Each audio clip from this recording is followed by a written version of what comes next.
മറ്റൊരാളുടെ കുടുംബത്തെ കയറി ഒരുപാട് അഭിപ്രായം പറയുന്ന ചില ആൾക്കാരുണ്ട്. പിന്നെ ഒരു ഡയലോഗും കൂടെ, നിങ്ങൾക്ക് ഇത്ര വർഷത്തെ പരിചയമല്ലേ ഉള്ളൂ കുടുംബമായിട്ട്, എനിക്ക് അതിനേക്കാൾ ഏറെ പരിചയമുണ്ട്, അപ്പൊ എനിക്ക് അതിനേക്കാൾ എന്തൊക്കെയോ അറിയാം എന്നുള്ള ഒരു ഭാവമാണ്. ഓരോ കുടുംബത്തിലും ജീവിക്കുന്ന ആളുകൾക്ക് മാത്രമേ ആ കുടുംബത്തിന്റെ യഥാർത്ഥ അവസ്ഥ എന്താണെന്ന് അറിയാൻ പറ്റുകയുള്ളൂ. പുറമെ എല്ലാവരും ഓരോ നാട്യങ്ങൾ കാണിച്ചു എന്ന് വരാം, പക്ഷേ യഥാർത്ഥ ജീവിതം എന്തെന്നുള്ളത് ആ ഭവനത്തിലുള്ളവർക്ക് മാത്രമാണ് അറിയാവുന്നത്. അങ്ങനെയുള്ളവരോട് ഞാൻ ചോദിക്കുന്ന ഒരു ചോദ്യം, നിങ്ങളുടെ വീട്ടിലെ കാര്യം നിങ്ങളെക്കാൾ അധികം എനിക്കറിയാമെന്ന് ഞാൻ പറയുകയാണെങ്കിൽ അത് നിങ്ങൾ സമ്മതിച്ചു തരുമോ? സമ്മതിച്ച് തരണം. കാരണം ഇവരും നാട്ടിലുള്ള എല്ലാ ആളുകളുടെയും കുടുംബത്തിലെ കാര്യം എനിക്കറിയാമെന്ന് പറഞ്ഞ് നടക്കുന്നവരാവുമ്പോൾ അവരുടെ കുടുംബത്തിലെ കാര്യം നമുക്കറിയാമെന്ന് പറയുമ്പോൾ അവരത് സമ്മതിക്കേണ്ടതായിട്ടുണ്ടല്ലോ. അതല്ലേ അതിന്റെ ഒരു മര്യാദ.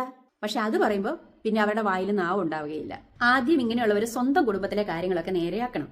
അവരുടെ കുടുംബത്തിലെ കാര്യം നമുക്ക് അറിയത്തില്ല എന്ന് വെച്ചാണ് അവർ ഈ നാട്ടിലുള്ള എല്ലാവരുടെയും കുടുംബത്തിലെ കാര്യങ്ങൾക്ക് വേണ്ടിയിട്ട് തലയിടാനും അഭിപ്രായം പറയാനും പോകുന്നത്. അതുകൊണ്ട് സ്വന്തം കുടുംബം എങ്ങനെ ഇരിക്കുന്നു എന്ന് ഓരോരുത്തരും നോക്കുക, എന്നിട്ട് വല്ല കുടുംബത്തിലെയും കാര്യങ്ങളിനകത്തോട്ട് കൈയിടാൻ പോവുക. അതല്ലേ അതിന്റെ ഒരു ശരി.